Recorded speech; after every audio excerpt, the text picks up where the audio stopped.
죽은 자가 살아 돌아오고 산 자가 관 속에 갇히는 기막힌 영모의 밤. 가문에서 쫓겨난 정경 부인이 맨발로 눈산을 오르는 이유는 단 하나입니다. 마님 포기하세요. 대감의 숨줄은 이미 제 손바닥 안에 있답니다. 마님, 남편의 심장을 멈추게 한 치명적인 독초, 접소사의 동리가 가문을 집어삼키려 할 때 관 속의 남편을 살려낸 부인은 조선 최고의 정경 부인에서 가장 낮은 곳의 시기로 그녀의 손끝에서 독은 약이 되고 절망은 기적이 됩니다. 아이고, 엄니들, 어서들 오셔요. 오늘 들려드릴 이야기는 말이죠. 한양 바닥을 아주 뒤집어 놓았던 기막힌 사건이거든요. 죽은 자가 관 속에서 살아 돌아오고 산 자가 생사람 잡혀 관 속에 갇힐 뻔한 그 소름 끼치는 영모의 밤 이야기. 아니 글쎄, 명문가 정경 부인이 맨발로 눈 덮인 산을 올랐다니.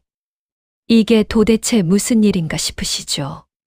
자, 이제부터 제가 그 속사정을 아주 낱낱이 파헤쳐 드릴 테니 가슴팍 꽉 붙들고 들어보셔요. 구독, 좋아요 꼭 해주실 거죠? 끝까지 봐주세요. 엄니들, 여우가 안방을 차지하면 벌어지는 일 혹시 아시나요? 옛말에 열놈의 파수꾼이 도둑 하나 못 막는다 고들 하잖아요? 근데 그 도둑이 담장 넘어온 뜨내기가 아니라 내 집 안방에 떡하니 들어앉아 생글생글 웃으며 칼을 숨긴 여우라면 어쩌겠어요? 아이고, 생각만 해도 등골이 오싹하지 않아요? 한양 북촌에서도 이름만 대면 삼척동자도 다 아는 명문가. 이 판서 댁에 피바람이 불기 시작한 건 말이죠. 어느 날 갑자기 하늘에서 뚝 떨어진 재앙이 아니었대요. 남편을 하늘처럼 받드는 지극한 정성으로 포장된 독초 한 뿌리에서 모든 비극이 시작된 거였거든요. 정경 부인 자리를 어떻게든 뺏어보려는 첨년의 간교한 계략과 내 남편이 서서히 말라 죽어가는 걸 지켜봐야만 했던 한 여인의 처절한 사투, 그 소름 끼치는 이야기 속으로 한 걸음 쓱 들어가 보자고요. 북촌에서도 능소화가 담장을 넘어 흐드러지게 피기로 유명한 집이 있었거든요. 그 집 안주인이 바로 김씨 부인이었는데, 아 글쎄, 이분이 성품이 어찌나 고운지 법 없이도 살 사람이라 소문이 자자했대요. 학식도 깊고 가솔들도 자식처럼 돌보니 이 판서랑 금슬은 또 얼마나 깨가 쏟아졌겠어요? 그런데 말이죠. 이 평화롭던 집에 3년 전부터 먹구름이 끼기 시작했네? 이 판서가 평양가명에 갔다가 데려온 소사라는 첨년이 들어오면서부터 말이죠. 평양 여우 소사의 간교한 덫을 볼라치면 이 소사라는 년이 보통 내기가 아니거든요. 평양 기방에서 잔뼈가 굵을 대로 굵었어. 사내 놈들 마음을 요리조리 쥐고 흔드는 법을 아주 타고났는데 이 소사라는 년이 어떻게 우리 꼿꼿하던 이 판서 대감의 넋을 쏙 빼놓았는지 그 내막을 들여다보면 아주 기가 막히고 코가 막혀요. 여러분 같으면 안 넘어가겠나 한번 들어보시란께. 어머니들, 사내들이란 게 원래 타향살이 오래 하면 마음이 숭숭 구멍 난 풍선처럼 허해지는 법이거든요. 3년 전 겨울이었지 뭡니까. 이 판서 대감이 나라실로 평양가명에 머무는데 그날따라 대동강 바람이 어찌나 매섭던지 뼛속까지 시렸대요. 그때 이 소사라는 년이 딱 나타난 거요. 보통 기생들처럼 오셨습니까? 하고 화려하게 입고 나와서 춤이나 추는 게 아니었어요. 이년은 아주 머리가 비상하거든요. 대감이 홀로 책을 읽고 있는데 문 밖에서 가야금 줄을 아주 구슬프게 꼭 끊어질 것처럼 띠링, 띠링 타는 거예요. 대감이 참다 못해 누구냐? 하고 문을 여니까 아 글쎄 하얀 눈 속에서 얇은 저고리 하나만 걸친 소사가 눈물을 그렁그렁 매달고 서 있었지 뭐예요. 대감마님. 소첩 대감의 글 읽는 소리가 너무나 고고하여 그만 제 가여운 팔자도 잊고 발길을 멈췄사옵니다. 이 찬 바람보다 제 마음이 더 시려 이리 신뢰를 범했나이다. 아이고 이 말 한마디에 대감 마음이 덜컥 내려앉았겠어요. 안 앉았겠어요? 문남성치고 보호 본능 자극하는 이 가련한 꽃 같은 모습에 안 넘어갈 장사가 어딨겠냐고요. 이 소사라는 년의 진짜 무기는 따로 있었으니 그게 바로 향기였거든요. 남들 다 쓰는 진한 분 냄새가 아니라 살구꽃 향기 같은 걸 아주 은은하게 몸에 배게 했어. 대감이 옆에만 오면 머리가 몽롱해지게 만들었대요. 대감이 감기가 걸려 콜록거리면 밤새도록 잠도 안 자고 옆에서 손을 꼭 잡고 약탕기를 저었답니다. 그러면서 슬쩍슬쩍 자기 살결을 대감 손등에 문지르는데 이게 일부러 그러는 게 아니라 실수인 척 아주 자연스럽게 말이죠. 대감 소첩은 대감이 아프시면 제 가슴이 도련해지는 것 같습니다. 차라리 제가 대신 아프면 좋으련만 이러면서 눈물을 톡 떨어뜨리는데 그 눈물이 대감 손등에 뜨겁게 닿으니까 대감이 아, 이 여자가 나를 진짜로 연모하는구나 하고 착각에 쏙 빠져버린 거지요. 여러분, 이게 바로 사내들 망치는 지름길 아니것슈. 이 소사년이 제일 잘한 게 뭔지 아세요? 바로 대감을 천하제일 영웅으로 만들어준 거예요. 술상머리에서 대감이 나란 일 걱정을 하면 아이고 대감 같은 분이 계시니 이 나라가 버티는 것이지요. 전하께서도 대감 없으면 어찌하시려고요. 하고 자존심을 구름 위까지 띄워주는 겁니다. 사내들이 제일 약한 게 뭐다? 바로 자기 알아주는 여자거든요. 집구석에 있는 조강지처는 나라실도 좋지만 집안일 좀 돌보쇼 하고 바른 말만 하는데 이 첩녀는 입에 발린 달콤한 소리만 해대니 대감이 눈이 뒤집히겠어요? 안 뒤집히겠어요? 결국 평양 일을 마치고 돌아올 때 대감이 이 소사를 가마에 태워 한양 북촌까지 떡하니 데리고 온 거요. 능소화 예쁘게 피던 그 고요한 집에 폭탄을 하나 안고 들어온 셈이지 뭐예요. 요부인지 여우인지 암튼 인연이 집안을 말아먹으려고 작정하고 들어온 게 분명해요. 판서 댁에 발을 들이자마자 세상에나 김씨 부인 앞에서 무릎이 닳도록 굽신거리며 마님 마님 저를 거두어 주셔서 은혜가 하해와 같습니다 하고 연기를 시작하는데 제가 봐도 속아 넘어가겠더라고요. 그런데 뒤로는 어떻게 했느냐?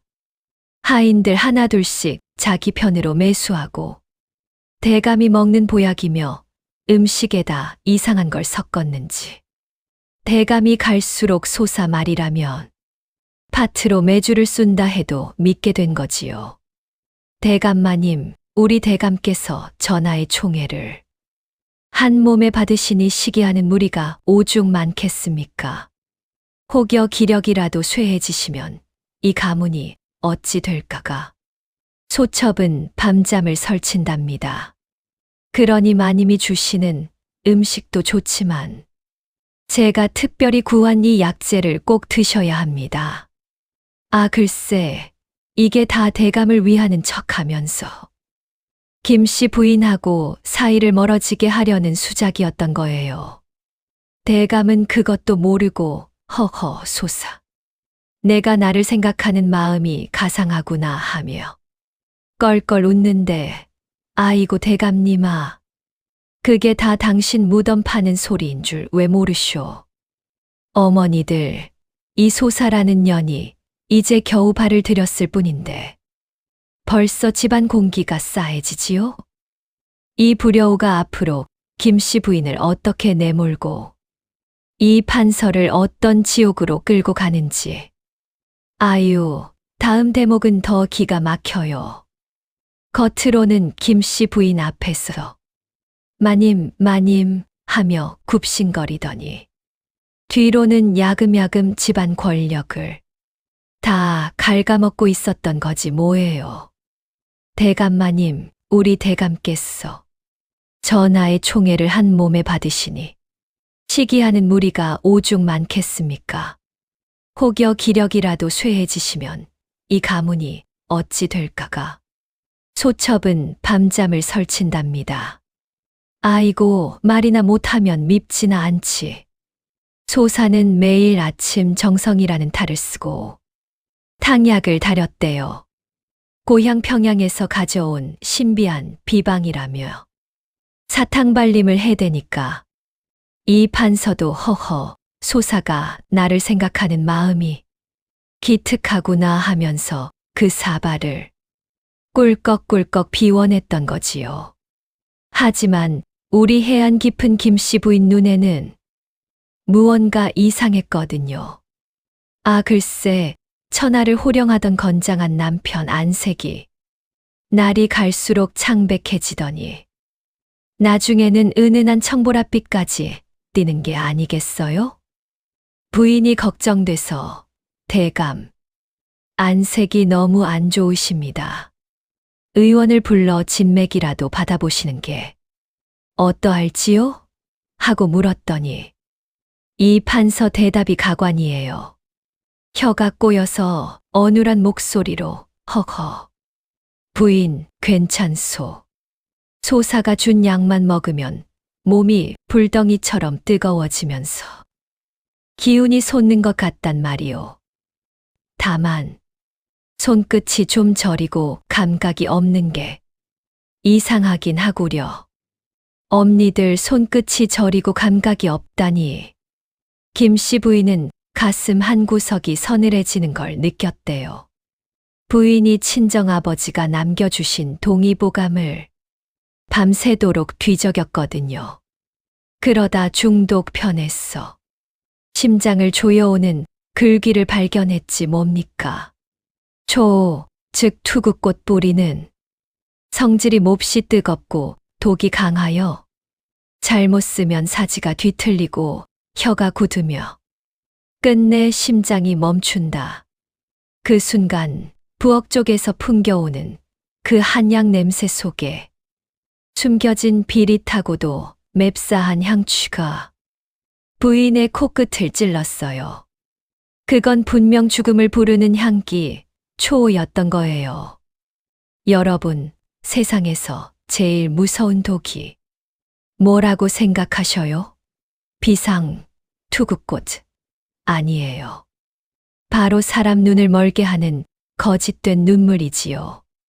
김씨 부인은 남편 살리겠다고 소사 뒤를 쫓았지만 이 여우녀는 이미 부인 머리 꼭대기 위에서 춤을 추고 있었다니까요. 보약이라 믿고 마시는 독약. 그리고 진실을 말하는 아내를 투기꾼으로 몰아세우는 남편. 아이고, 이 판국의 부인이 어찌하면 좋단 말입니까? 미쳐가는 남편과 여우의 비웃음. 김씨 부인은 이제 지체할 시간이 없었어요. 이 판서 상태가 말이 아니었거든요. 예리하던 판서의 총기는 어디 가고 방금 한 말도 까먹고 멍하니 하늘만 보고 있는 일이 허다했대요. 더 소름 돋는 건 말이죠. 생전 화 한 번 안 내던 양반이 이유 없이 버럭버럭 소리를 지르는 거예요. 부인, 어찌 그리 소사를 모질게 대하는 게요. 그 아이는 내 기력 살리겠다고 손이 다 트도록 약을 다리는데 부인은 어찌 격려 한마디 없이 눈을 그렇게 부라린단 말이오. 판서의 호통에 부인 가슴은 미어 터지는 것 같았죠. 그게 다 초호의 맹독이 뇌까지 올라갔어. 제정신이 아니게 만든 거였거든요. 독초 기운이 간을 치면 화가 통제 안 된다고 동의보감에도 적혀 있는데 남편은 이미 소사의 손바닥 안에서 꼭두각시가 된 거였어요. 부인은 어느 늦은 밤 결단을 내렸대요. 소사가 약다리는 별채를 몰래 훔쳐보기로 한 거지요. 창틈으로 들여다본 약방 안은 그야말로 지옥이 따로 없었어요. 소사가 입을 수건으로 꽉 가린 채 솥안에서 끓는 검은 액체를 젓고 있었는데 글쎄 품 안에서 초호 주머니를 꺼내더니 입가에 서늘한 미소를 띠며 솥에 쏟아붓는 게 아니겠어요? 됐다. 이제 조금만 더 하면 이 집 재산도 권세도 다 내 것이다.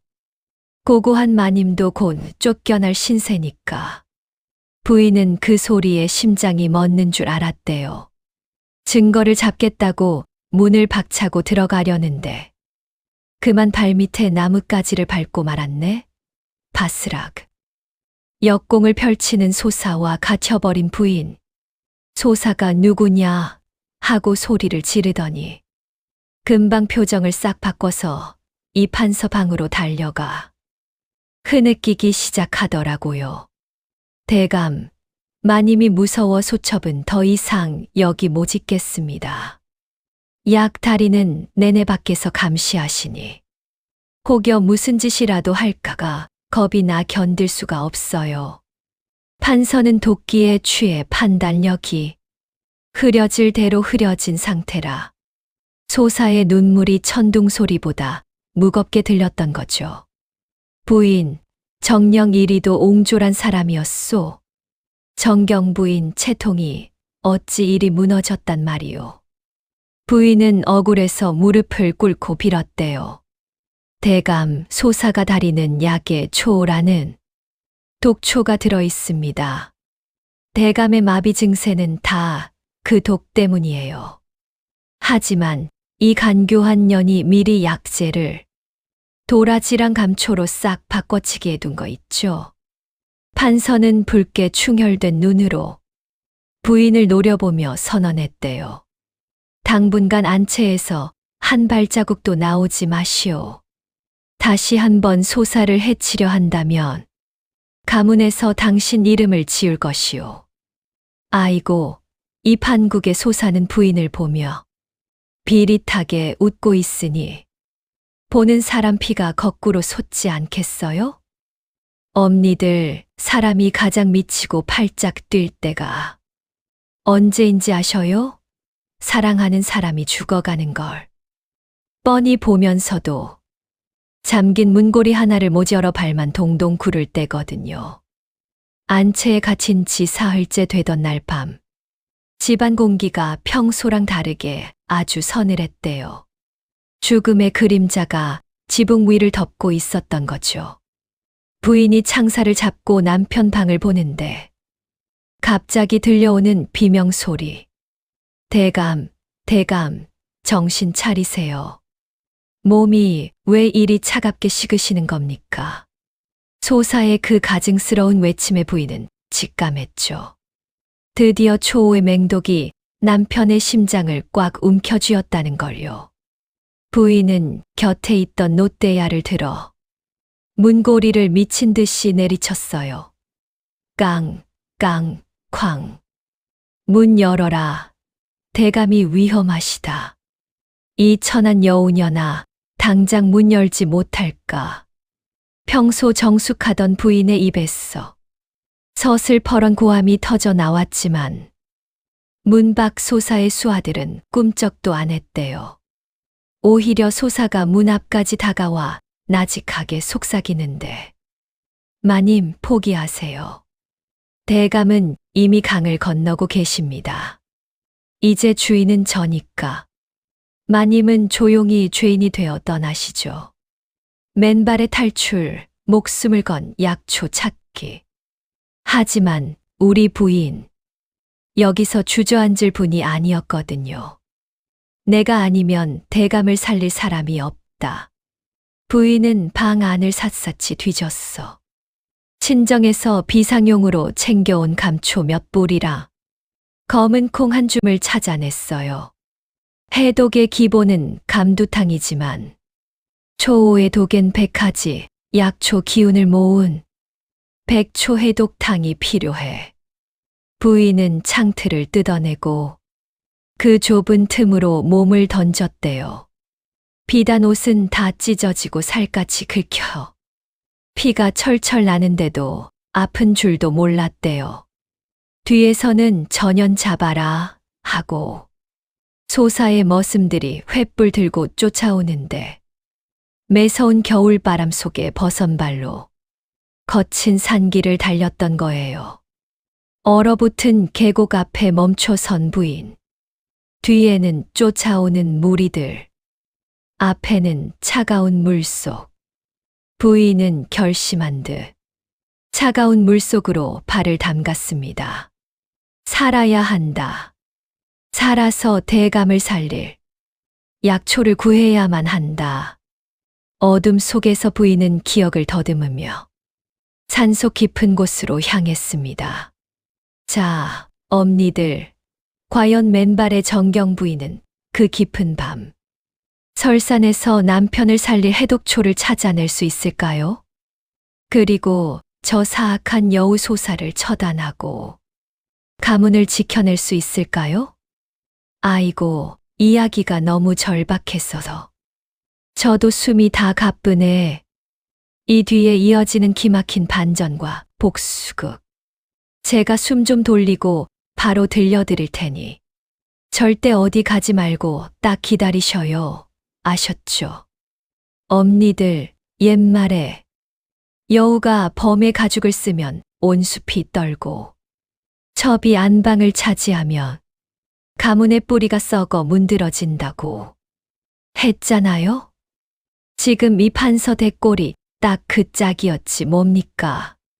우리 불쌍한 이 판서 대감이 독초 기운에 취해가지고 숨이 넘어갈락 말락 사경을 헤매고 있는데 아 글쎄 저 못된 첩년 소사는 어땠는지 아셔요?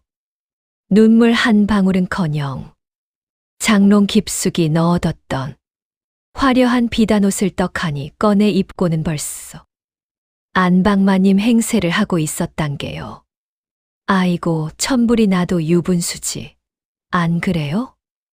정경 부인을 산속으로 내쫓고 가문의 인장까지 제 손에 꽉 쥐었으니 소사 눈에는 이제 거칠 게 하나도 없었거든요.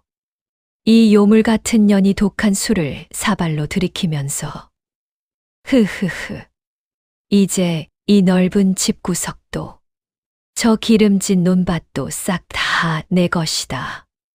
그 고고한 척하던 마님은 벌써 산짐승밥이 됐을 테니 이 얼마나 통쾌한 일이냐 하고 깔깔거리는데 오매 저러다 천벌을 어찌 받으려고 저러나 싶더라니까요. 그런데 그 시각 우리 가련한 김씨 부인은 어땠겠어요? 인왕산 그 깊은 골짜기 칼바람이 뼛속까지 파고드는 그곳에서 쓰러지고 일어나기를 수백 번, 아니 수천 번을 반복하고 있었지 뭡니까. 비단 신발은 진즉에 넝마가 되어 날아가 버렸고 맨발은 이미 감각이 사라져서 시커멓게 변해버렸거든요. 여러분 같으면 그 상황에 포기 안 하겠어요? 하지만 우리 부인은 달랐지요. 아직은 죽을 수 없어. 대감의 맥이 아주 가늘지만 살아있단 말이야. 내 손으로 그 지독한 독을 씻어내기 전까지는 절대로 못 죽어. 부인은 정신이 가물가물한 와중에도 친정에서 배운 동의보감의 가르침을 머릿속에 꽉 새기며 얼어붙은 땅을 손톱이 다 빠지도록 파헤쳤어요. 온갖 독에는 지장수가 으뜸이고 검은 콩과 감초가 그 다음이라 했지. 하지만 이미 독이 뼛속까지 박혔다며 산천의 기운을 머금은 백초의 뿌리를 다려야 한다. 아, 글쎄 손끝에서 피가 철철 나는데도 땅을 파던 그때 눈더미 아래서 푸릇푸릇한 줄기 하나가 딱 보이는 게 아니겠어요? 바로 인동초였던 거지요. 겨울을 견디는 그 모진 기운이 독을 다스린다는 말을 믿고 부인은 그걸 입으로 질질 씹어서 즙을 냈어요. 쓰디 쓴 즙이 목구멍을 타고 넘어가니까 차갑게 식었던 몸속에서 아주 미세하게 온기가 도는 것 같았죠. 하지만 기운이 다한 부인은 결국 비탈 아래로 굴러떨어졌어. 정신을 잃고 말았답니다. 오매 이 일을 어찌까잉. 아이고 어머니들.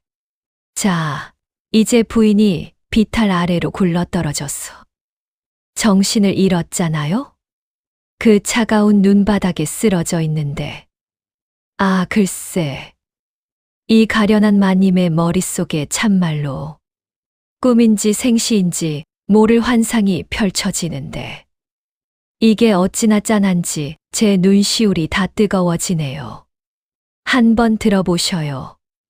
부인이 눈을 감고 있는데 갑자기 온몸을 휘감던 그 칼바람이 싹 사라지고 사방이 포근해지더랍니다. 정신을 차려보니 아, 글쎄 여기가 어디요?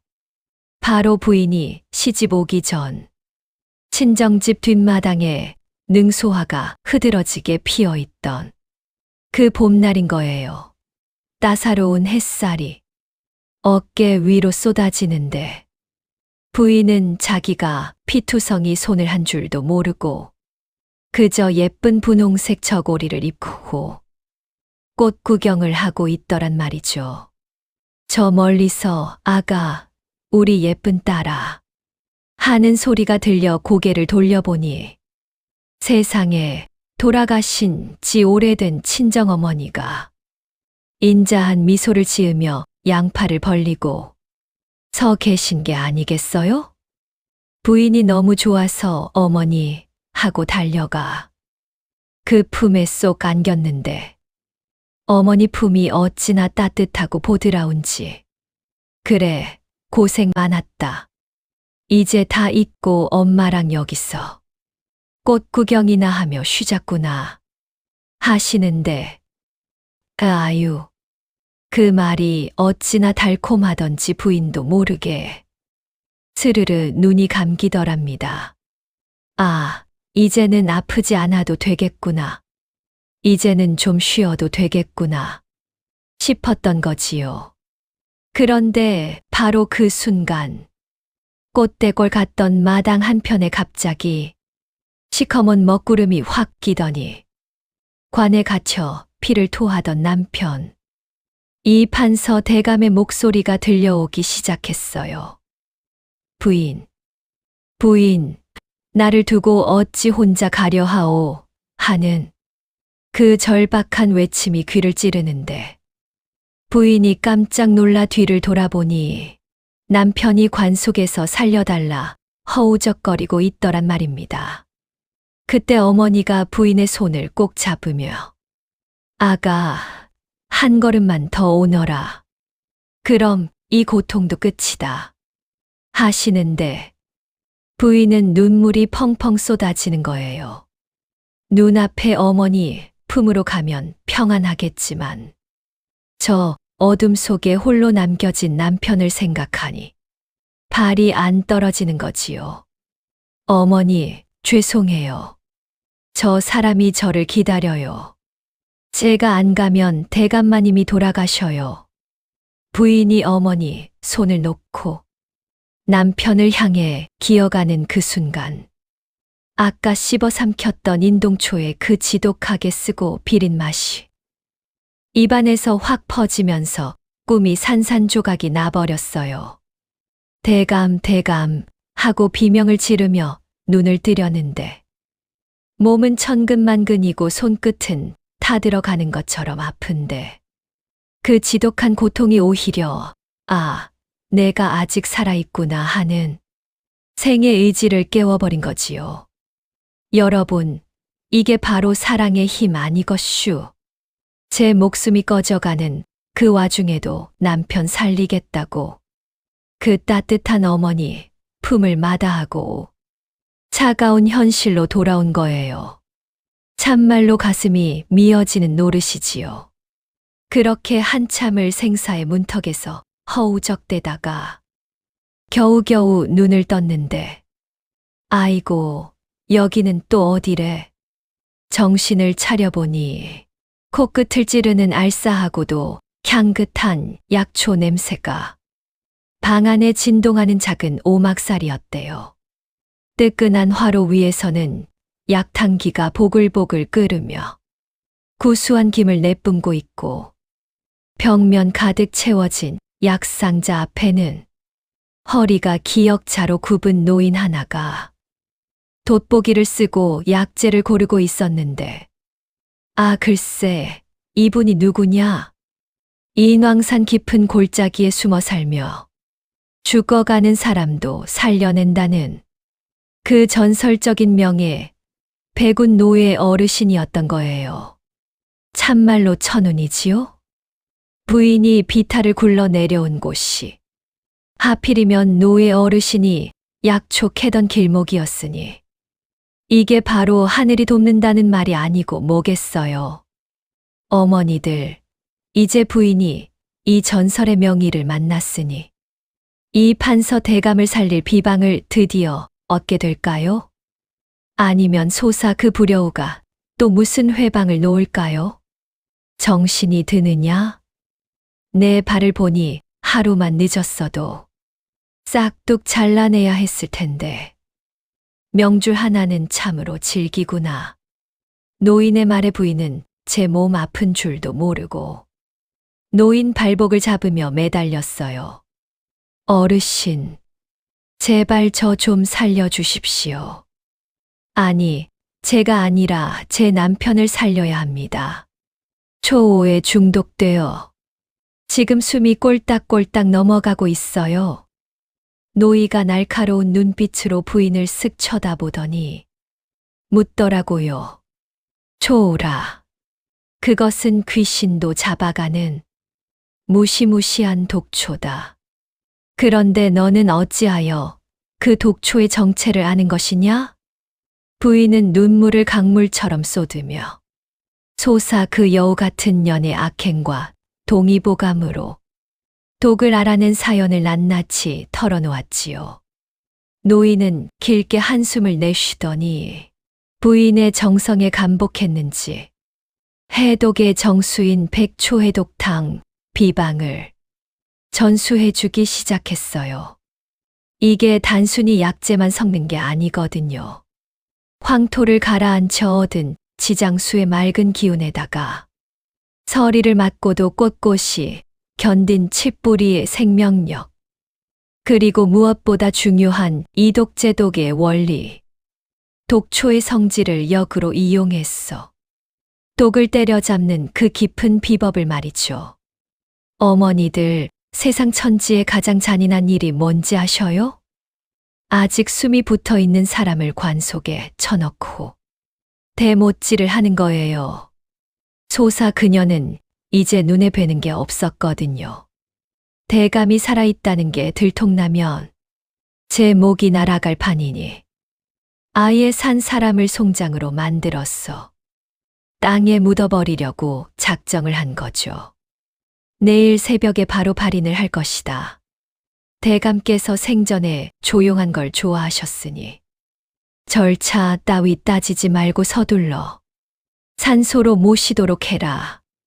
소사의 서슬퍼런 명령에 집안 노복들은 숨소리 하나 크게 못 냈대요. 하지만 엄니들, 방 안의 이 판서는 아직 죽은 게 아니었거든요. 초도끼에 온몸이 마비되어서 눈꺼풀 하나 못 뜬 채로 지옥 같은 어둠 속에서 자기 장례식 준비하는 소리를 생생하게 듣고 있었던 거예요. 아이고, 여러분 같으면 그 기분이 어땠겠어요? 입안은 타들어가고 심장은 겨우겨우 뛰고 있는데 밖에서 관 뚜껑 닫는 소리가 들린다고 생각해 보셔요. 오매 징글징글하죠. 그 시각 우리 김씨 부인은 절벽 위를 기어오르고 있었습니다. 부인, 멈추어라. 저곳은 눈이 쌓였어. 발 한 번 잘못 디디면 천길랑 떨어지다. 노이가 소리를 질러도 부인은 멈추지 않았어요. 한겨울 눈 속에서도 푸른 기운을 잃지 않는다는, 죽어가는 맥을 살려내는 설견초를 찾아야만 했거든요. 드디어 바위 틈새, 얼음 조각 사이로 고개를 내민 작은 풀잎을 발견한 부인, 찾았다. 이것이 바로 독을 씻어내고 맥을 살려줄 설견초구나. 부인은 떨리는 손으로 약초를 캐내어 가슴 품에 꼭 안았습니다. 지성이면 감천이라더니 하늘이 가문을 살리려고 도운 거지요. 부인은 노이가 알려준 대로 황토를 가라앉힌 맑은 지장수를 솥에 붓고 직접 캔 100가지 약초를 정성껏 다리기 시작했어요. 약이 보글보글 끓어오를 때마다 남편의 이름을 부르며 기도를 올렸대요.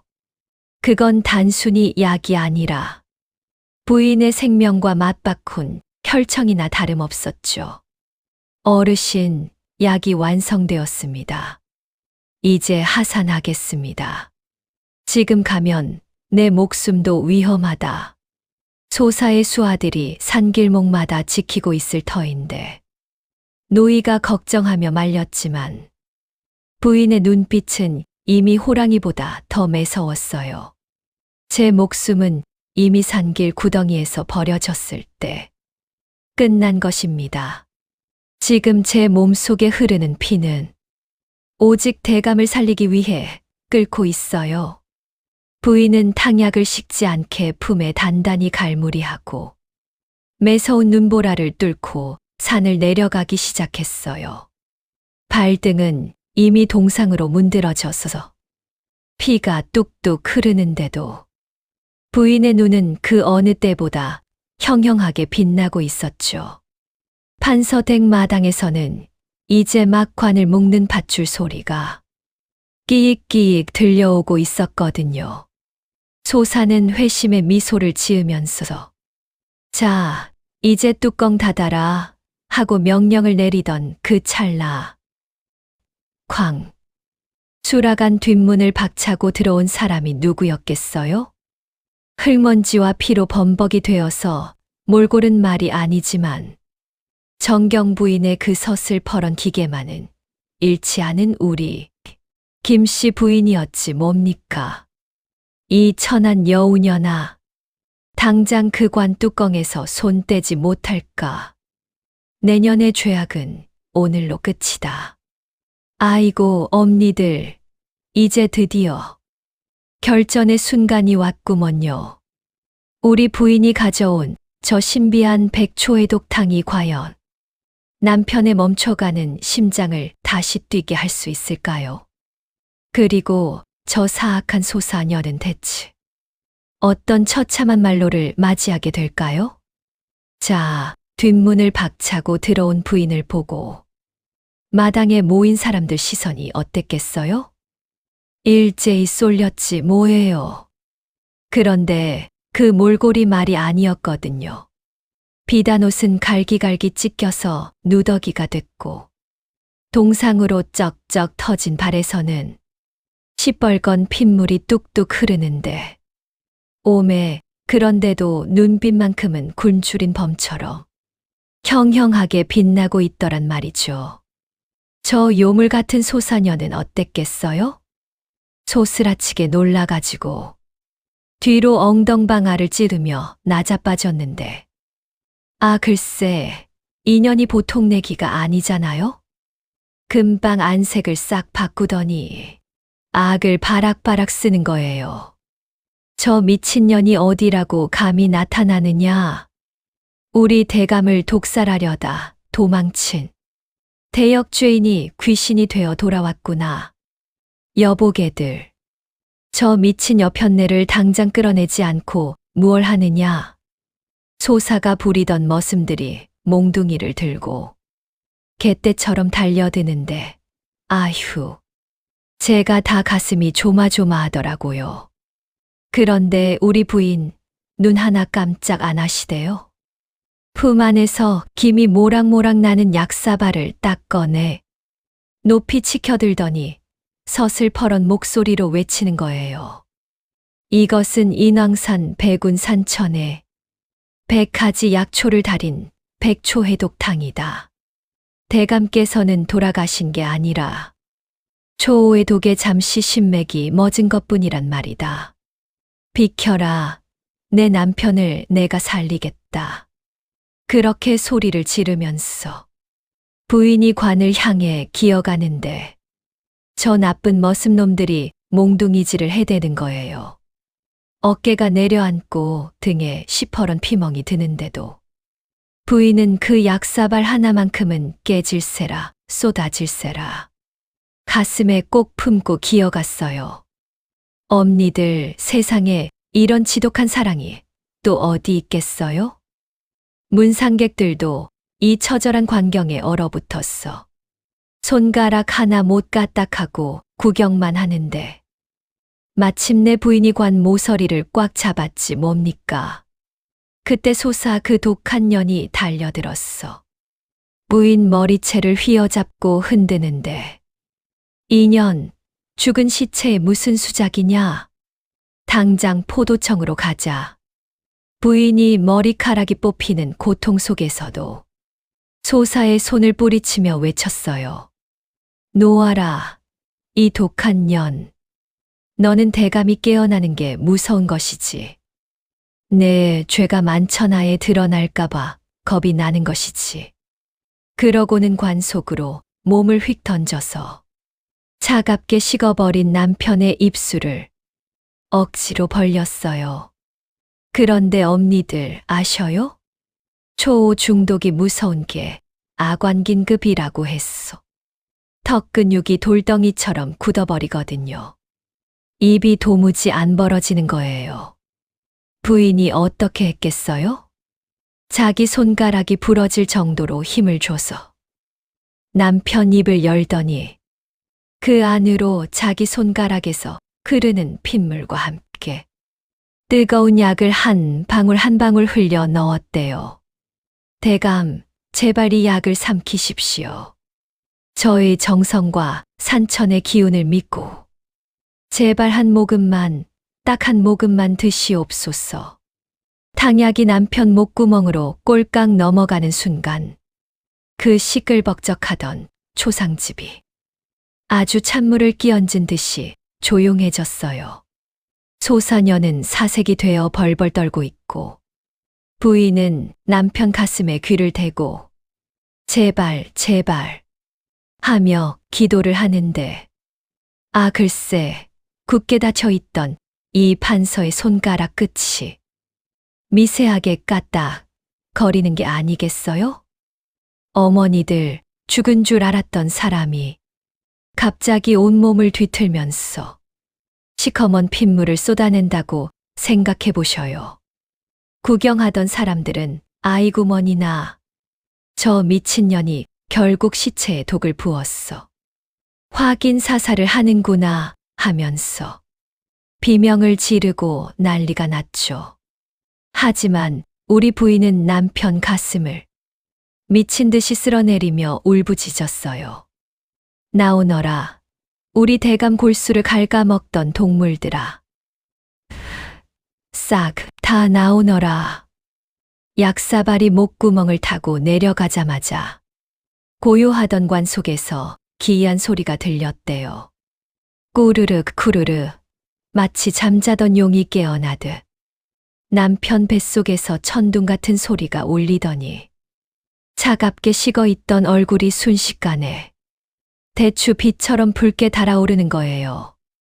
그러더니 사지가 활처럼 휘어지면서 경련을 일으키는데 소사는 이때다 싶어 또 악을 썼죠. 보아라, 저 미친년이 대감 시신에 독을 부어 시신을 모독하고 있다. 저 사악한 년을 당장 끌어내 쳐 죽여라. 머슴들이 다시 몽둥이를 높이 치켜든 바로 그 찰나.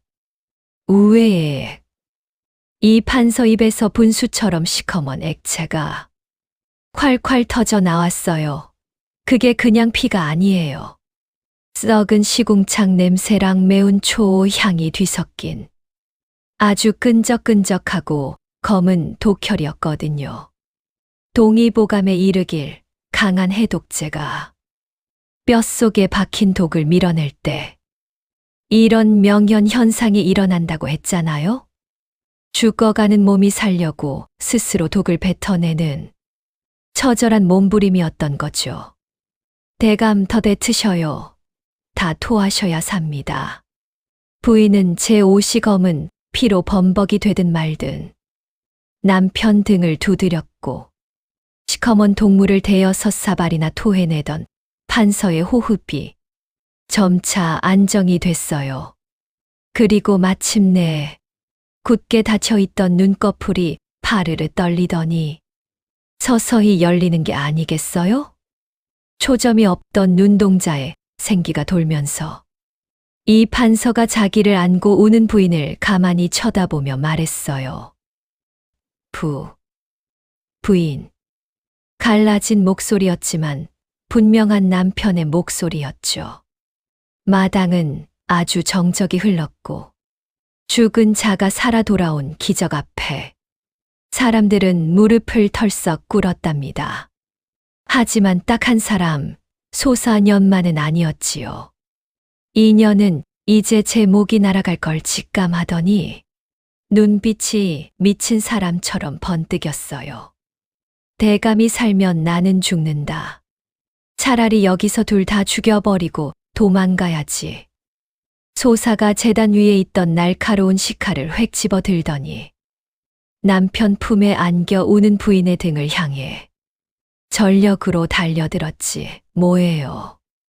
이 죽일 년, 내년만 없었어도 이 집은 내 거였어. 같이 죽자.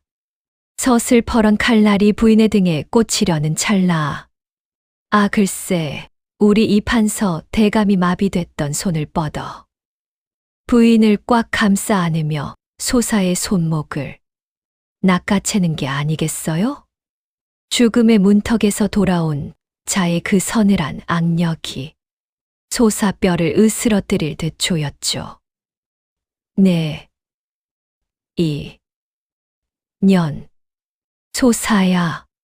판서의 낮은 목소리가 장례식장에 쫙 깔리는데 소사는 칼을 떨어뜨리고 사시나무 떨듯 떨기 시작했어요.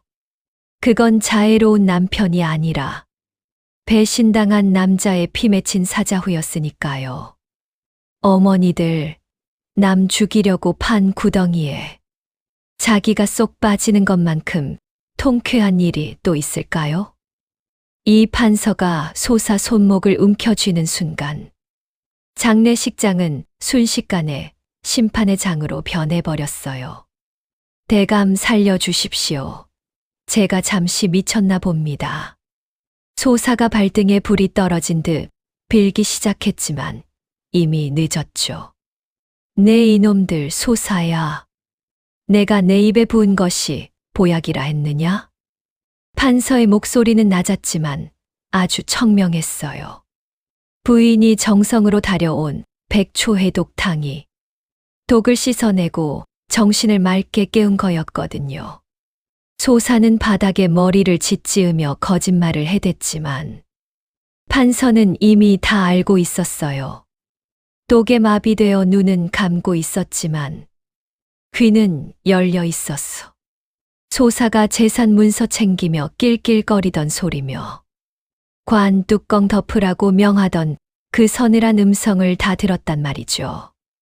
판서는 부인의 부축을 받아 관 밖으로 발을 내디뎠어요. 그러고는 마당 한편에서 시커멓게 끓고 있던 소사의 약솥을 가리켰죠. 그 안엔 판서를 완전히 보내버리려고 다려둔 부자와 초농축액이 있었거든요. 소사야, 내 말이 사실이라면 저 솥에 든 것도 나를 위한 보약이겠구나. 내 정성이 갸륵하니 저 약은 내가 마셔라. 내가 살면 나도 너를 믿어주마. 머슴들이 소사를 붙잡자 소사는 사색이 되어 발악했어요. 싫어. 안 돼. 이건 보약이 아니야. 독이란 말이야.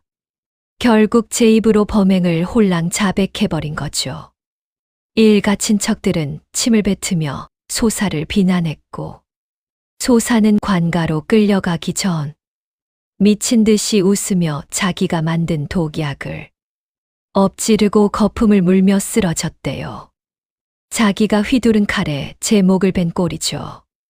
폭풍 같은 시간이 지나고 판서 댁에 평화가 오는가 싶었죠.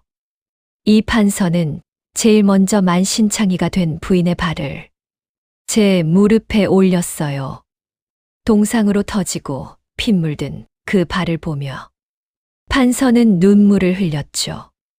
부인, 내가 눈이 멀어 여우를 데리고 보배를 내쳤소. 이 못난 남편을 부디 용서해 주시오. 대감, 살아 돌아오신 것만으로 충분합니다. 약은 몸을 고치지만 정성은 명을 고친다 했습니다. 이제 대감의 명은 제가 지킬 것입니다. 아유, 엄니들. 여기서 이야기가 해피엔딩으로 끝나면 얼마나 좋겠어요? 그런데 말이죠. 저 여우 소사라는 년이 보통 내기가 아니거든요. 관가로 압송되어 가면서도 눈을 부릅뜨고는 길가에 서 있던 한 사내랑 눈을 맞추는 거예요. 그 사내는 소사가 평양 기방 시절부터 뒷배로 뒀던 잔인한 살수 집단, 흑혈단의 놈이었거든요. 소사가 입 모양으로 짧게 속삭였대요. 그년을 죽여라. 내 전 재산을 줄 테니 김 씨의 목을 가져와라. 판서 댁은 겉으로 평온해 보였지만 우리 부인의 마음은 편치 않았어요. 대감 소사가 순순히 물러날 위인이 아닙니다. 그 눈에 아직 도끼가 서려 있었어요. 판서는 너무 걱정 마시오. 포도청 감옥이 바늘구멍 하나 빠져나갈 수 없는 곳이니까 하며 안심시켰지만 아 글쎄 그날 밤이었어요. 대궐 같은 판서 댁 지붕 위로 소리 없는 검은 그림자들이 스르륵 내려앉는 게 아니겠어요? 오매 이제 겨우 남편 살려놨더니 이제는 살수들이 들이닥치네. 우리 부인은 이 위기를 또 어떻게 넘길 것이며 저 지긋지긋한 소사의 마지막 발악은 어떻게 끝이 날까요? 그 못된 소사 년이 감옥에 갇혔다고 끝인 줄 알았더니 아 글쎄 이 요물이 감옥에서도 독리를 드러냈지 뭡니까? 소사가 보낸 시커먼 살수들이 한밤중에 담을 넘었거든요. 그런데 놈들이 들고 온 칼날 좀 보셔요. 거기다가 소사가 일러준 또 다른 독초. 만다라화의 독을 아주 덕지덕지 발라왔대요. 이게 얼마나 무서운 거냐면 살갗에 스치기만 해도 온몸이 돌처럼 굳어버려서 사람 살려 소리 한 번 못 내보고 그 자리에서 꼴깍 죽게 되는 그런 극독이라지 뭡니까. 우리 부인은 그것도 모르고 아픈 남편 약 당기 씻으러 부엌으로 살금살금 향하고 있었거든요. 그런데 갑자기 공기가 쏴하니 바뀌는 게 아니겠어요? 수락관 뒷마당에 심어둔 고본이라는 풀이 있는데 이놈이 참 영험해요. 밖에서 누가 침입하거나 기운이 확 변하면 평소보다 향기를 진동시키거든요. 부인이 코끝을 스치는 진한 고본 향에 누구냐 하고 외치는 찰나 어둠 속에서 시퍼런 칼날이 번개처럼 날아왔지 뭡니까? 웜에 어찌 까잉. 살수 칼날이 부인 어깨를 베려던 그 찰나에 부인이 엉겁결에 옆에 있던 가마솥 뚜껑을 방패 삼아 획 막아냈대요. 챙 소리가 마당 가득 울려 퍼지는데 살수 놈이 낄낄거리며 하는 말이 말 못하는 여종 하나 처리하는 줄 알았더니 기계가 대단하군. 하지만 우리 소사 마님 원한을 풀기 전까지 여기서 살아서 못 나간다 하고 덤벼드는 거예요. 살수들이 떼거지로 부인을 포위했는데 부인 손엔 칼도 없고 창도 없잖아요? 하지만 걱정 마셔요.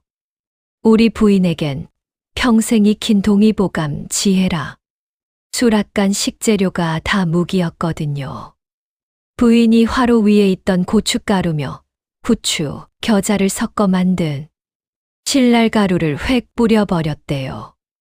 컥, 눈이 타들어간다. 놈들이 앞을 못 보고 주춤하는 사이 부인은 식초 항아리를 와장창 깨뜨렸어요.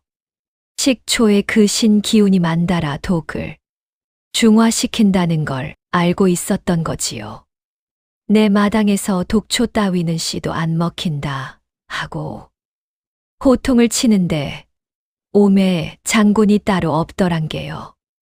부인은 도망만 치는 게 아니라 기름을 바닥에 뿌려 놈들 발을 묶고 끓는 지장수를 들이부으면서 함정을 파는데 정경 부인이라는 그 우아한 모습 뒤에 숨겨진 어머니의 강인함이 그냥 불꽃처럼 터져 나온 거지요. 결국 관군들이 들이닥쳤을 땐 살수 놈들은 이미 자결하거나 도망친 뒤였대요. 이 소식을 들은 우리 이판서 대감 얼굴이 사색이 됐어. 부인을 꽉 끌어안았지 뭡니까? 부인, 이 무슨 변고란 말이오. 내 정녕 그 요물 소사를 가만두지 않겠소 하고 울먹이는데 아 글쎄 더 기가 막힌 소식이 들려왔어요. 포도청 옥사에 불이 났는데 그 혼란을 틈타서 소사가 쥐도 새도 모르게 사라졌다는 거예요. 알고 보니 소사 배후에는 그냥 살 수만 있는 게 아니었대요. 이 판서 대감을 눈의 가시처럼 여기던 정치적 앙숙. 조 대감 일파가 딱 버티고 있었던 거지요. 이 조 대감이라는 놈이 몸통이고 소사는 그 놈의 동리였던 셈이에요. 아이고 어머니들. 자, 이제 이 소사라는 년의 배후를 들여다볼 차례인데 여기서부터가 진짜 소름이 쫙 끼치는 대목이라니까요. 아 글쎄 이 요망한 년 뒤에는 단순히 칼 쓰는 살수들만 있었던 게 아니었대요. 우리 이판서 대감을 눈의 가시처럼 여기면서서 어떻게든 조정해서 끌어내리려 안달이 났던 정치적 앙숙, 바로 그 유명한 조 대감 일파가 시커먼 그림자처럼 딱 버티고 있었던 거지 뭐예요. 이 조 대감이라는 놈이 몸통이고 소사는 그 놈이 길러낸 치명적인 동리였던 셈이지요. 자, 여러분, 시간을 3년 전으로 딱 돌려서 주로 대감의 그 구린내 나는 밀실로 한번 가봅시다. 촛불 하나 겨우 켜놓은 어두컴컴한 방에서 조 대감이 소사를 앞에 앉혀두고 무슨 짓을 꾸몄는지 아셔요? 아휴, 들어보면 기가 막혀요. 조 대감이 그 기름진 얼굴로 희죽거리며 하는 소리가 이랬답니다. 이 판서 그놈은 대쪽 같은 척을 하지만 사람이라는 게 원래 외로움 앞에서는 갈대보다 더 흔들리는 법이다. 지금 그놈이 평양가명에 홀로 와 있으니 이때가 바로 그놈의 목줄을 줄 기회야. 조 대감이 소사의 턱을 쓱 치켜들면서 내가 이 판서를 유혹하거라. 그놈의 마음을 훔치고 눈을 가리고 끝내 그 가문 전체를 내 소나귀에 넣도록 만들어라 하고 명령을 내린 거지요. 여러분 같으면 어쩌겠어요? 무섭다고 도망갔을까요? 아니요. 이 소사라는 년은 조 대감보다 더 독한 년이었거든요. 소사가 그 붉은 입술을 살짝 깨물며 대감마님, 걱정 마십시오. 사내 놈 하나 무너뜨리는 건 손바닥 뒤집기보다 쉽사리 해낼 것이옵니다. 그놈의 안방을 차지하고 앉아 조 대감님의 발판이 되어드리지요. 하고 차갑게 웃는데 아유, 그 웃음소리에 방 안의 촛불이 파르르 떨리더란 말입니다. 조 대감은 소사에게 은밀한 약재 주머니라 금괴를 듬뿍 안겨주면서 처음엔 불쌍한 척 다가가고 그 다음엔 향기로 홀려라. 그놈이 내 치마폭에 쌓여 헤어나오지 못할 때 우리가 준비한 그 독을 한 방울씩 흘리는 거다. 하고 구구절절 덫을 놓아줬대요. 그러니까 소사는 처음부터 이 판서를 사랑해서 온 게 아니라 한 가문을 멸문지화시키려고 작정하고 내려온 살인 병기였던 거지요. 이 얼마나 무시무시한 일입니까? 그러면서 조 대감은 소서에게 말했지요. 이 판서에 가기 전 오늘 밤은 내 수청을 들고 가거라 하며 욕정을 드러내자 그 앙큼한 소사녀는 조 대감의 품에 안기며 음흉한 미소를 지었지 뭐니까가. 그런데 여러분, 우리 김씨 부인이 인왕산에서 백운 노이를 만나는 바람에 이 모든 계획이 삐걱거리기 시작했잖아요? 소사는 조 대감 집 골방에 숨어서 분을 이기지 못해 이를 갈고 또 갈았대요. 김씨, 내년 때문에 내 공든 탑이 무너졌지. 하지만 두고 봐라.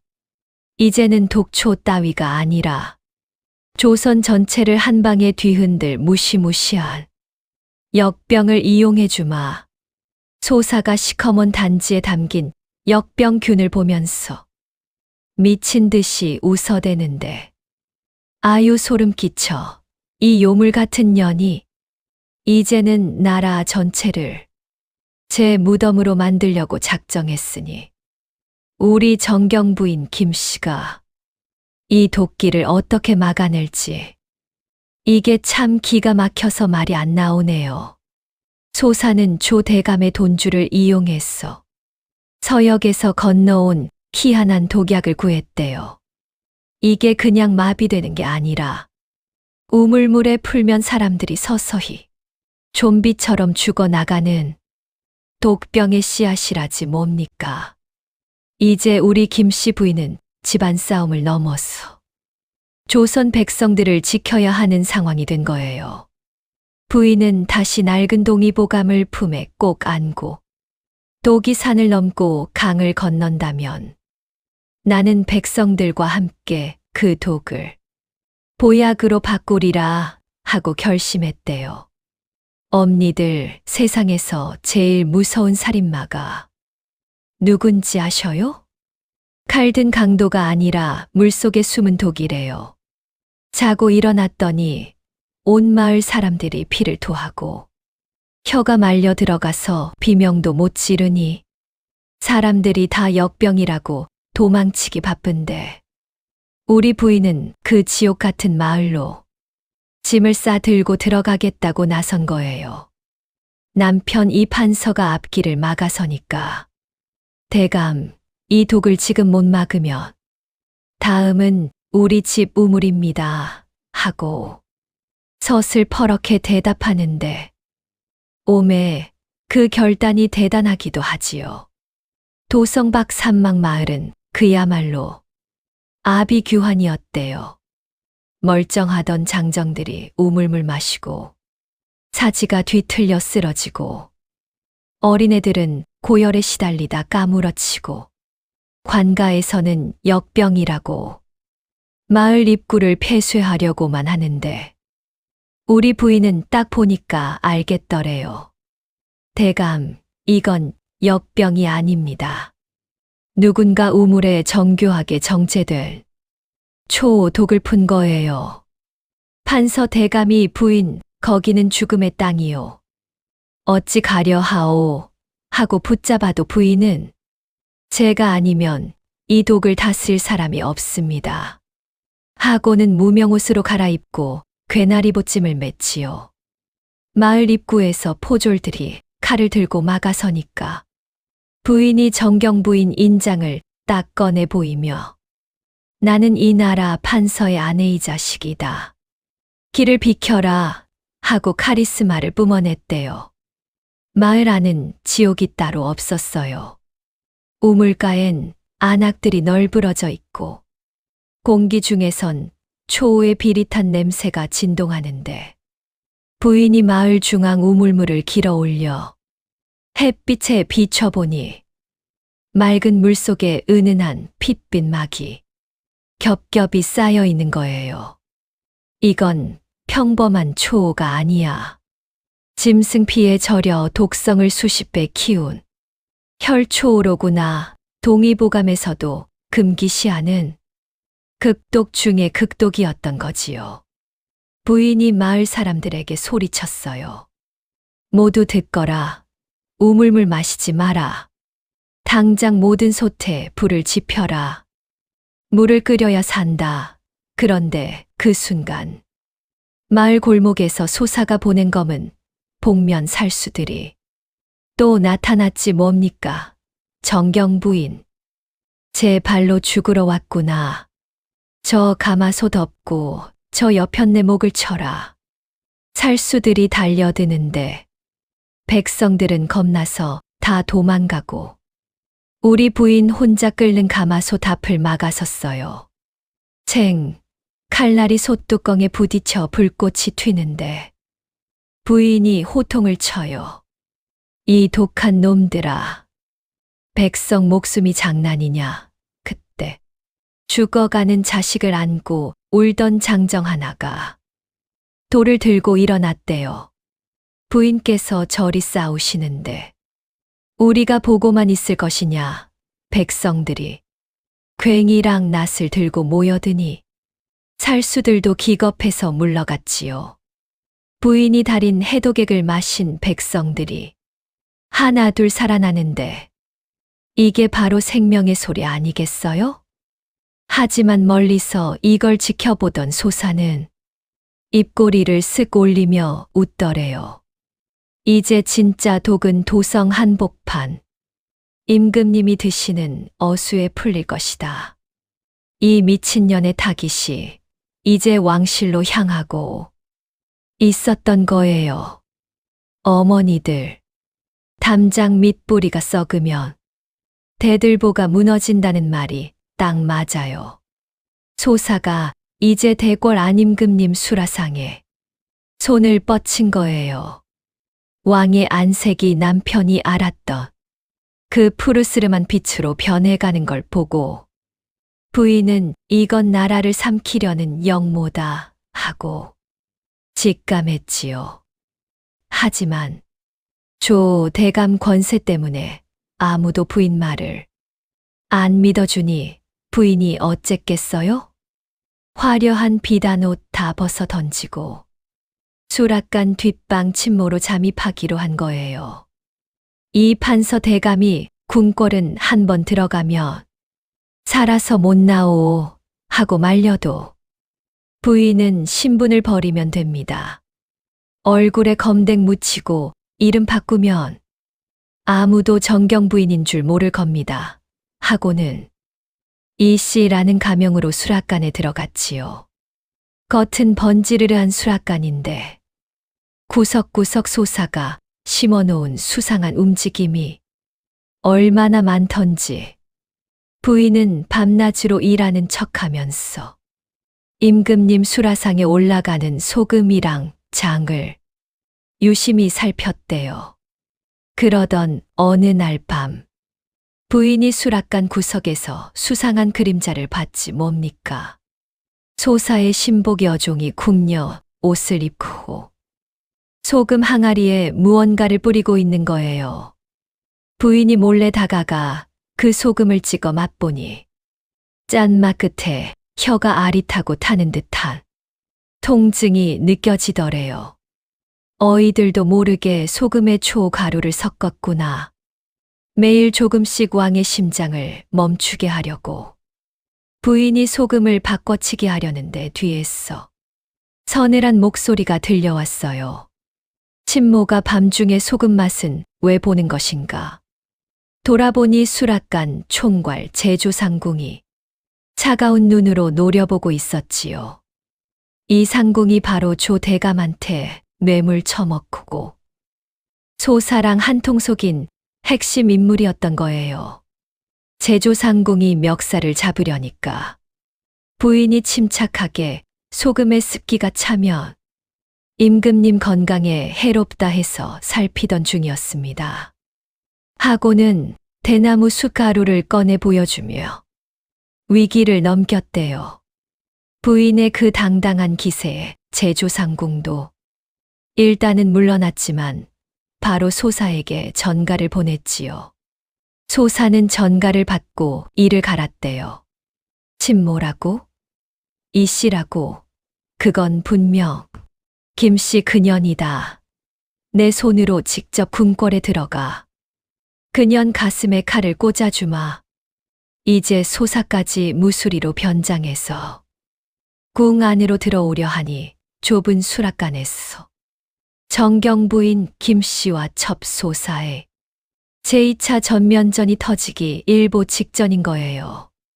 엄니들, 원수는 외나무 다리에서 만난다는 말이 어쩜 그리 딱 맞을까요?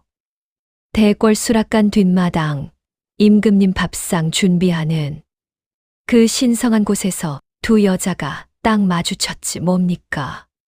한 명은 얼굴에 검댕을 잔뜩 묻힌 정경 부인 김씨고 또 한 명은 누더기 무수리 옷을 입고 칼을 품은 저 요물 소사년이었거든요.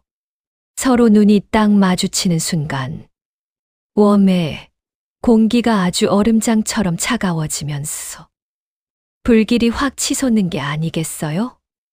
소사 그년 눈빛이 뱀처럼 번뜩이는데 내년이 감히 여기까지 발을 들여? 하고 쏘아붙이는데 소름이 쫙 돋더란 게요. 이제 독을 먹이려는 자와 약으로 막으려는 자에 목숨을 건 요리 전쟁이 시작된 거지요. 수락관 밤은 깊었는데 임금님 야참 준비하느라 열기가 아주 뜨거웠대요. 부인은 소금 항아리를 눈도 안 깜빡이고 감시하면서 왕의 해독제인 검은 콩즙을 몰래 준비하고 있었거든요. 그때 물동이를 이고 들어오는 무수리 하나가 부인 옆을 쓱 스쳐 지나가는데 순간 부인 코끝에 아주 익숙하고도 기분 나쁜 냄새가 확 풍기는 거예요. 분내 섞인 비릿한 초호 냄새. 이 냄새는 부인이 고개를 확 돌리니 그 무수리년도 딱 멈춰서서 고개를 드는데 누더기를 걸쳐도 그 살기 어린 눈동자는 영락 없는 소사였지 뭡니까.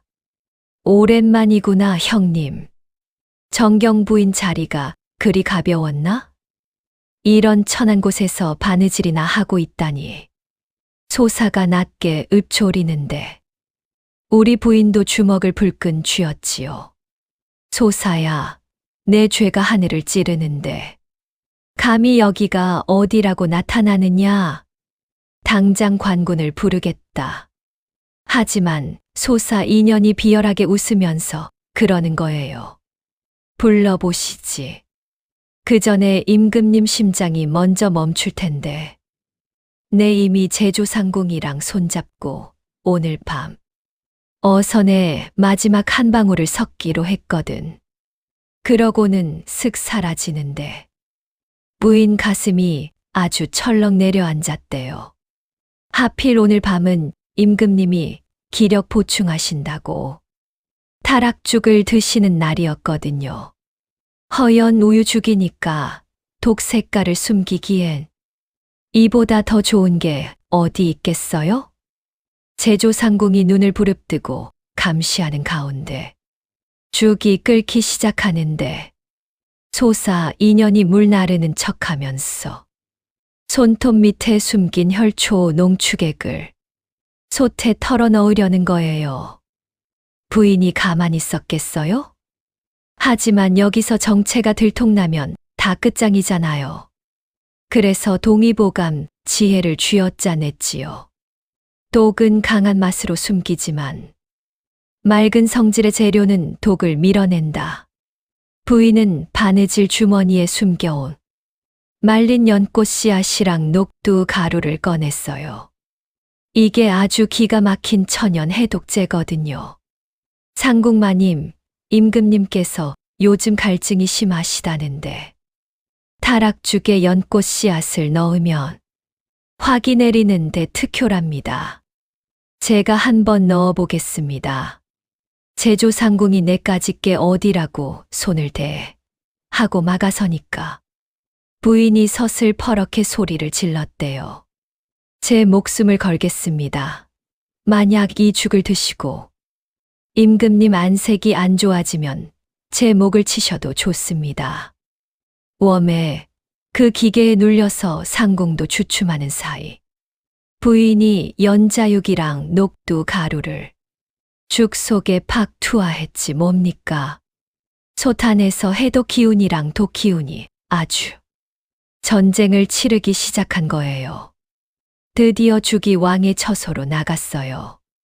소사는 문 밖에서 이제 피토하고 쓰러지겠지 하며 쾌제를 부르고 조 대감 일파도 숨을 죽이고 기다리는데 임금님이 한 숟가락 크게 떠서 드시는 순간 아 글쎄 왕의 안색이 창백해지면서 커헉 억 하고 기침을 하시는 게 아니겠어요? 소사는 성공이다. 김씨 전혀는 이제 죽었다. 하고 좋아했는데 웬걸요 기적이 일어났대요. 왕이 토해낸 건 피가 아니라 그동안 가슴속을 꽉 막고 있던 시커먼 담 덩어리였던 거지요. 부인이 넣은 해독제가 동물을 강제로 밖으로 쏟아내게 만든 거예요. 가슴이 뻥 뚫리는 것 같구나. 이 죽을 누가 만들었느냐? 10년 묵은 체증이 다 내려가는구나. 임금님 사자후가 터지니까 수락관이 발칵 뒤집혔죠. 제조상궁이랑 소사는 얼굴이 흙빛이 됐고 부인은 구석에서 안도의 눈물을 닦았대요. 하지만 소사 이 독한 년이 도망치면서 제조상궁 귀에 대고 속삭이더래요. 아직 안 끝났어. 이번엔 저 김씨 여편네 자식을 죽여주마. 판서 댁대를 아주 끊어놓겠다. 엄니들. 이제 이 싸움이 부인의 자식에게로 향하니 얼마나 더 처절해지겠어요? 엄니들, 이제 집안 싸움 수준이 아니에요. 조 대감 그 인간이 드디어 본색을 드러냈지 뭡니까? 왕의 수라상에 독을 풀고는 이제 한술 더 떠서 왕이 미쳤다는 헛소문을 퍼뜨리며 대궐을 꽉 막아버렸대요. 이 판서 대감은 옥에 갇히고 왕실은 굶어 죽게 생긴 절체절명의 순간 이때 우리 정경 부인 김 씨가 어떻게 했느냐? 인왕산의 전설. 백운 노이랑 그 제자들을 찾아갔지요.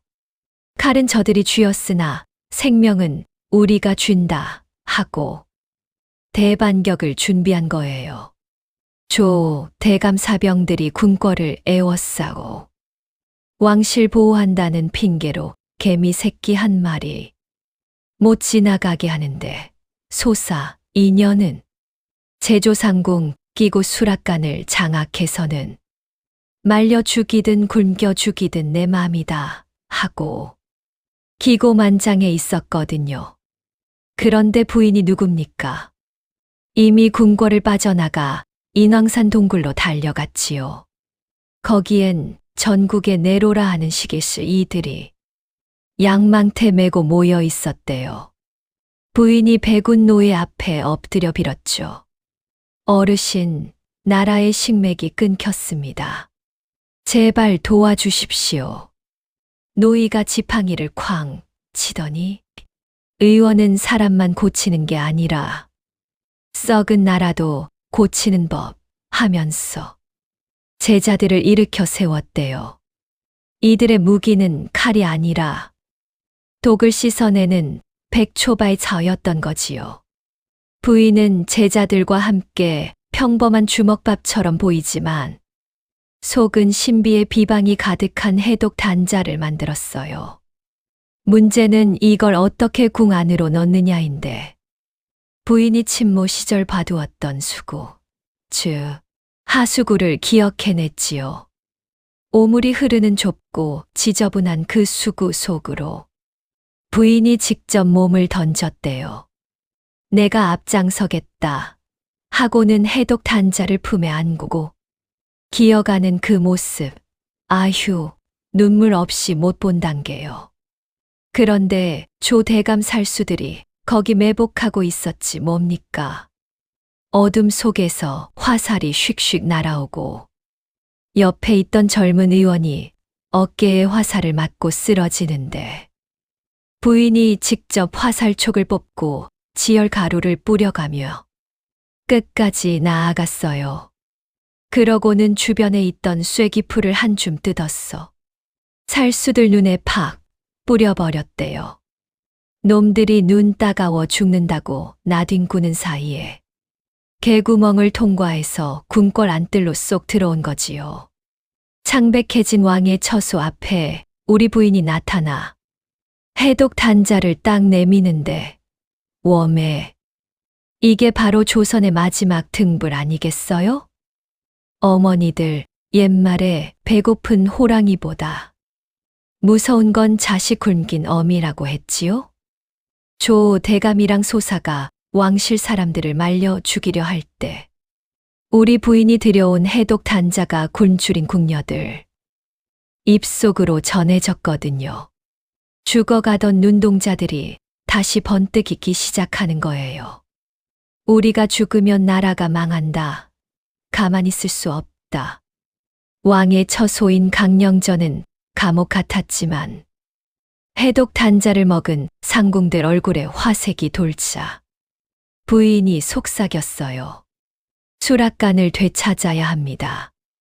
먹을 것이 돌아야 이판서 대감도 구하고 영모도 막을 수 있습니다. 부인의 말에 궁녀들이 밥주걱 대신 칼을 들기로 결심한 거지요. 부인이랑 궁녀들은 소사가 술 취해 잠든 틈을 타서 수락관으로 번개처럼 들이닥쳤어요. 소사 인연이 놀라서 칼을 휘두르려는데 부인이 먼저 뜨거운 잿물을 그년 눈에 확 뿌려버렸대요. 이것은 내가 백성들에게 뿌린 고통의 맛이다. 궁녀들은 솥뚜껑이랑 빨래방망이를 휘두르며 조 대감 사병들이랑 맞서 싸우고 부인은 수락관에 쌓여있던 초랑 부자 같은 독초 더미에 불을 확 질러버렸어요.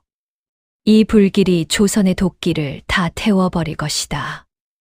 독초 타는 연기의 놈들이 정신 못 차리고 비명을 지르며 도망가는데 부인이랑 의병들은 미리 해독유를 발라놔서 끄떡없었지요. 아비규환 속에서 솟아는 비명을 지르며 도망갔고 부인은 마침내 수락관 열쇠를 손에 꽉 쥐었답니다. 아이고, 이제 수락관은 되찾았는데 도망간 소사 전연이 부인의 자식을 노린다고 하니 이를 어쩌면 좋아요? 다음 얘기는 더 기가 막히니까 숨 좀 고르고 바로 들려드릴게요. 자, 우리 부인이 수락관을 겨우 탈환하고 나서 숨 돌릴 틈이 어디 있었겠어요? 즉시 집채만 한 가마솥에 물을 콸콸 붓고는 백운 노예 어르신이 보내준 그 귀한 약재들을 아낌없이 쏟아부었지 뭡니까?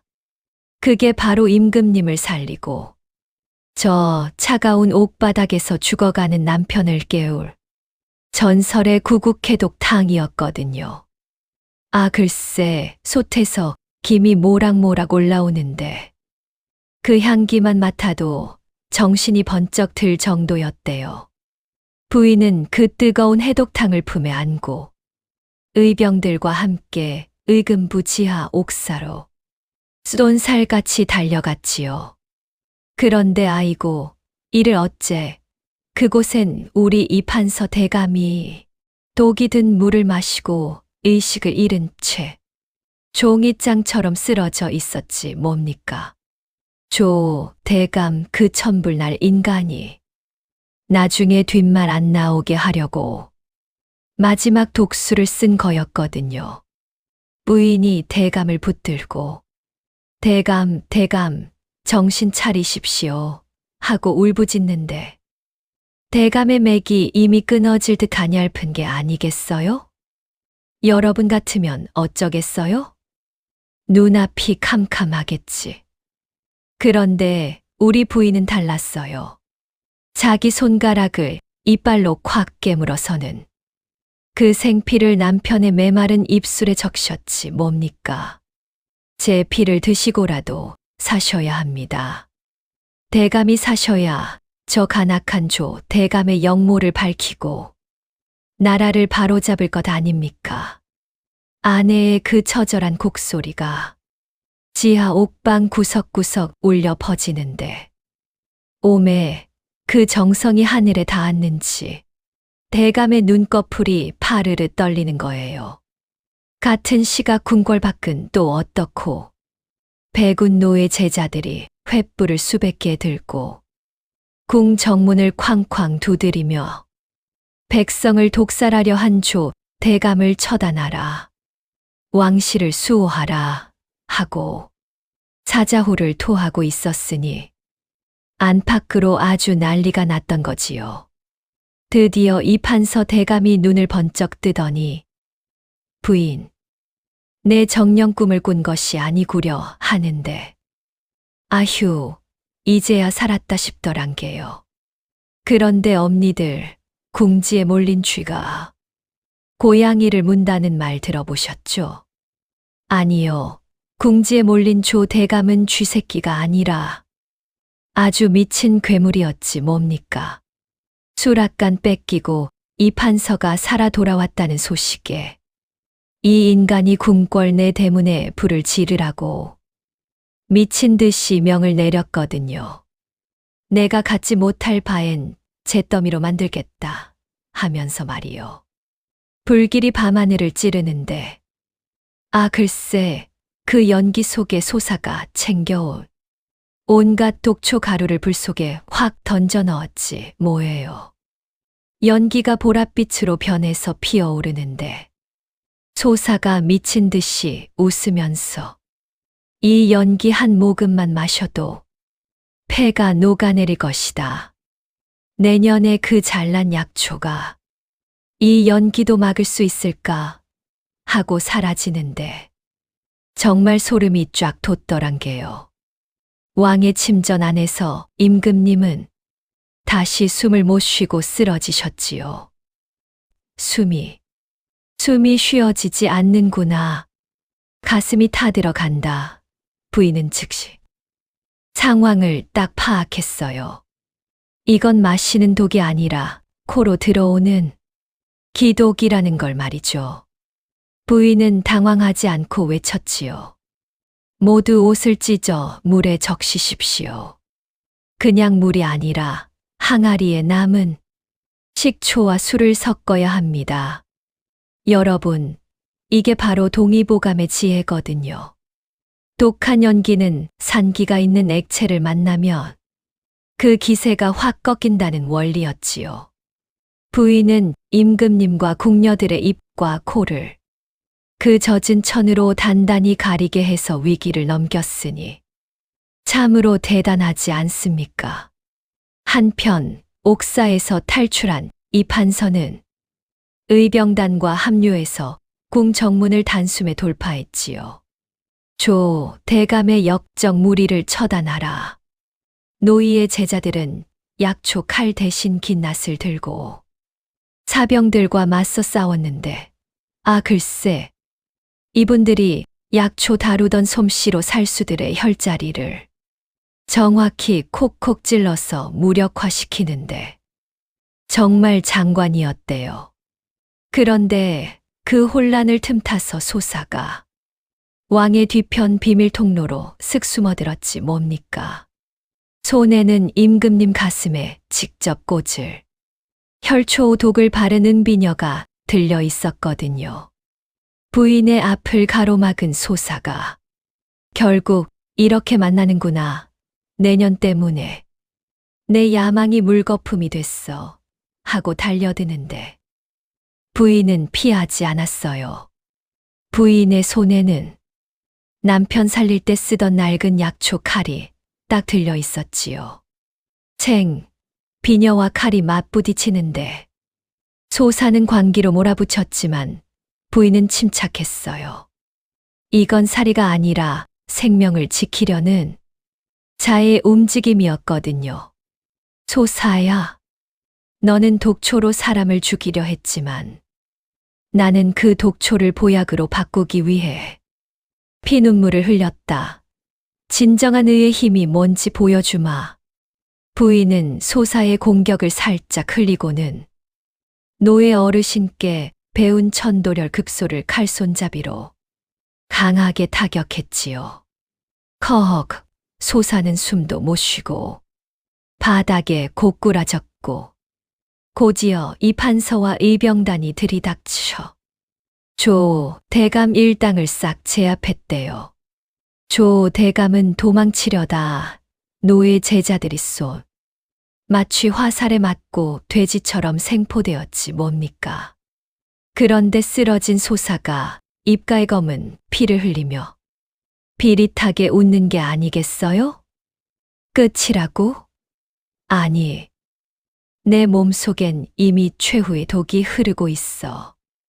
이게 무슨 소린가 했더니 이 요물 같은 년이 자기 몸을 거대한 독그릇으로 만들었던 거예요. 서역에서 들여온 가장 지독한 역병균을 제 혈관에 주입한 거지요.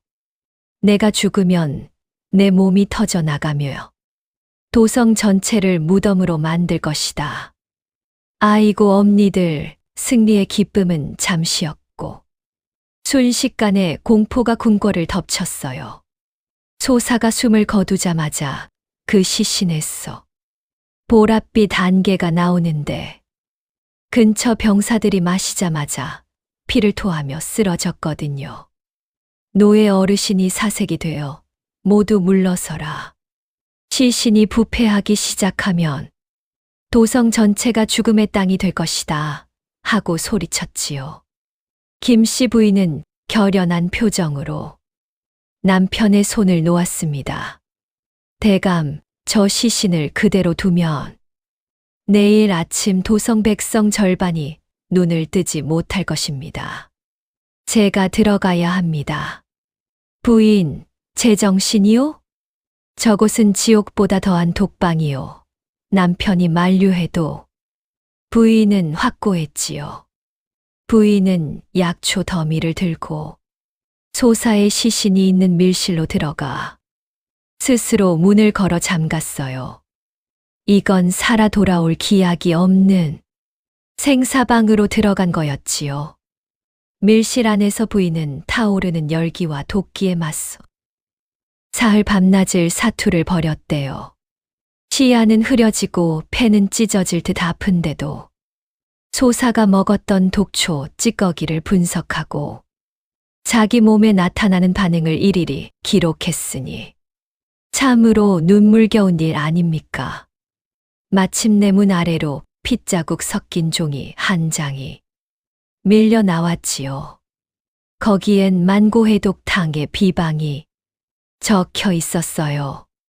자기 몸을 실험대 삼아 완성한 기적의 처방전이었던 거지요. 노예 어르신이 그 처방대로 시신을 정화하고 백성들을 치료하자 도성의 역병 기세가 싹 꺾였대요. 하지만 밀실문은 여전히 열리지 않았지요. 이 판서 대감이 통곡하며 문을 부수고 들어갔을 때 부인은 검은 피로 얼룩진 하얀 저고리를 입고 쓰러져 있었어요. 나라를 구하기 위해 자신의 생명력을 모두 태워버린 것이지요. 하지만 하늘이 무심치 않았나 봐요. 사경을 헤매던 부인이 기적적으로 눈을 떴거든요. 임금님은 너무 고마워서 1등 공신의 자기와 도성의 기름진 땅을 내리겠다고 했지요. 대대손손 영광을 누릴 기회였는데 우리 부인과 대감이 어쨌는지 아셔요? 서로를 보며 조용히 웃더니 관직을 다 내려놓겠다고 했대요. 전하, 궁궐의 화려함 속에서는 백성의 신음이 들리지 않습니다. 저희는 이제 관복을 벗고 인왕산 아래로 내려가 백성들에게 동의보감의 지혜를 가르치며 살고자 합니다. 임금님도 깊은 감동을 받아 그들의 앞날을 축복해 주었지요. 몇 해 뒤 인왕산 자락 작은 마을에 가면 무명옷 입고 아이들에게 약초를 가르치는 김씨 부인을 볼 수 있었대요.